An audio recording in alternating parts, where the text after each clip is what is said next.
Hello दोस्तों, कैसे हैं आप सब। आज की हमारी कहानी है बहू की फिजूल खर्ची। कहानी अच्छी लगे तो लाइक ज़रूर कीजिएगा। मम्मी जी, कल पूजा कुछ सामान लाने बाजार जाना है। सोच रही हूँ वहीं से मेहंदी भी आऊँगी। पहला करवा चौथ है, मैं सब कुछ अच्छे से ही करना चाहती हूँ। अरे, मेहंदी लगवाने बाजार जाने की क्या ज़रूरत। पैसे क्या मुफ्त में आते हैं मेहंदी लगवाने में। पैसे क्या खर्च करना, जैसे बने घर पर ही लगा लेना।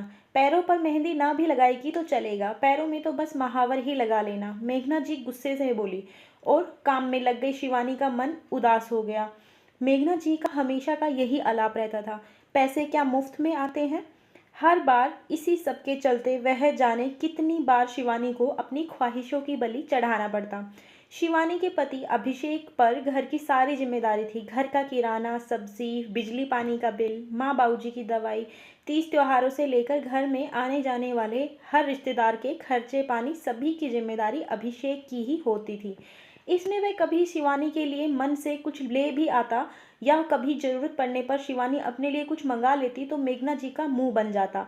उनके अनुसार बेटा सिर्फ परिवार के लिए ही खर्चा कर सकता था, पर पत्नी के ऊपर खर्चा करना फिजूल खर्च था। शिवानी को यही बात हमेशा ही अखरती थी कि अभिषेक के कंधों पर तो पूरा घर चल रहा है, पर अपनी पत्नी पर खर्च करना सबको बुरा लगता है। पूरी कमाई परिवार पर लुटाने के बाद भी संतुष्टि नहीं है। कभी कभी तो उसे लगता जेठ जेठानी दूसरे शहर में रहते हैं, उन्हें ना तो माँ बाप की चिंता है और ना ही इस घर की कोई जिम्मेदारी। अपनी ज़िंदगी अपने हिसाब से जीते हैं, अच्छी नौकरी है, फिर भी ज़रूरत पड़ने पर हमेशा ही पैसों की तंगी का बहाना बना देते हैं। इससे अच्छा तो मैं भी जेठानी की तरह इनका ट्रांसफ़र करवा लूँ। पर हमारे बाद सास ससुर का क्या होगा, जैसे भी हो हैं तो अपने ही। हम भी अलग हो गए तो इन्हें कौन देखेगा, यही सोच चुप रह जाती। पर हर बार मेघना जी की एक ही बात शिवानी को ना चाहते हुए भी परेशान कर देती। कितने महीनों से उसे करवा चौथ का इंतजार था कि ऐसा करूंगी, वैसा करूंगी, ये पहनूंगी, ऐसे संवरूंगी, पर मेघना जी के आगे उसके सपने चूर होने को थे। एक और तो वो चाहती थी कि उनकी बहू अच्छी सजी सवरी रही, जिससे उसके आसपास के रिश्तेदारों में बड़ाई हो, और दूसरी तरफ घर में इन्हीं सब चीज़ों पर किया गया खर्च उन्हें बुरा लगता। आज शिवानी ने अपनी शादी वाला लहंगा पहना, साथ में पूरा 16 श्रृंगार किया, जिसमें वह बहुत खूबसूरत लग रही थी। अभिषेक ने अपने हाथों से जब बालों में गजरा लगाया तो उसका चेहरा दमक उठा। आस पड़ोस की सारी देवरानियों और जेठानियों के बीच पूजा में बैठी शिवानी सबके आकर्षण का केंद्र थी। कोई शिवानी के लहंगे की तारीफ करता तो कोई हाथों के मोतियों से जड़े कंगन की। सभी बहुओं ने साथ में पूजा की। अभिषेक ने तोहफे के रूप में शिवानी को एक अंगूठी दी। मेघना जी सबके सामने तो कुछ न बोली, पर मन ही मन शिवानी से चिढ़ गई। बेटे से तो कुछ कह नहीं सकती थी, पर अब उनका स्वभाव शिवानी के प्रति कुछ ज़्यादा ही रूखा हो गया था। अब वो हमेशा ही उस पर नज़र रखती।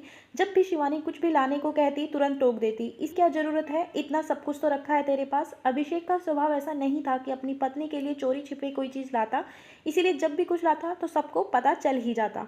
शिवानी का हमेशा सज संवर कर रहना अभिषेक को पसंद था, इसीलिए शिवानी हमेशा ही अच्छे ढंग से सज संवर कर रहती। बहू, देख रही हूँ आए दिन तुम्हें कुछ न कुछ चाहिए होता है।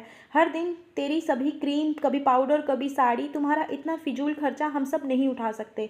अगर तुम्हारे इतने ही शौक है तो अपने मायके वालों से कहो कि हर महीने तुम्हारा खर्चा भेजा करें। मायके वालों की बात सुनते ही अब शिवानी से रहा न गया। मम्मी जी, मैं अब इस घर में रहती हूँ, बहू हूँ। आप ही मुझे अपने बेटे के लिए ब्याह के लाई हो। जब रहती यहाँ हूँ, खाती यहाँ हूँ, काम यहाँ करती हूँ, तो मायके वाले खर्चा क्यों उठाए। और वैसे भी शादी के समय दहेज के रूप में एक मोटी रकम आप पहले ही ले चुकी हैं। अब आपका कोई हक नहीं है कि मेरे मायके वालों से खर्चा मांगे। सीधा साधा रहना तुम्हें आता ही कहाँ है। आए दिन ब्यूटी पार्लर का खर्चा कौन उठाएगा। हमें देखो, आज तक कभी एक रुपया भी खुद पर खर्च नहीं किया। मेरा खर्चा मेरे पति उठाते हैं, आप नहीं।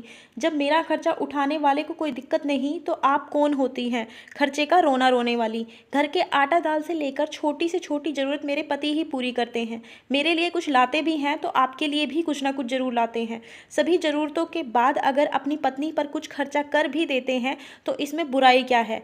कहती हुई शिवानी खाने की तैयारियां करने लगी। मेघना जी को इसके आगे कुछ बोला ही ना गया। माँ देखो, ये शॉल कैसा लग रहा है। बहुत दिनों से आपकी इच्छा थी ना इस शॉल की, अभिषेक आते ही बोला। मेघना जी चुपचाप अभिषेक और शिवानी को देखे जा रही थी। आज उन्हें अपने शब्दों पर ही शर्मिंदगी लग रही थी जो उन्होंने शिवानी को कहे थे कि खुद पर एक रुपया भी खर्च नहीं किया, क्योंकि उसमें कोई सच्चाई नहीं थी। बेटा उन पर खूब खर्च करता था, बस वो बहू के खर्चों को फिजूल खर्च समझती थी। धन्यवाद दोस्तों, कहानी अच्छी लगी हो तो लाइक कर दीजिए, ज़्यादा से ज़्यादा शेयर कीजिए, चैनल को सब्सक्राइब कर लीजिए ऐसी ही और कहानियों के लिए।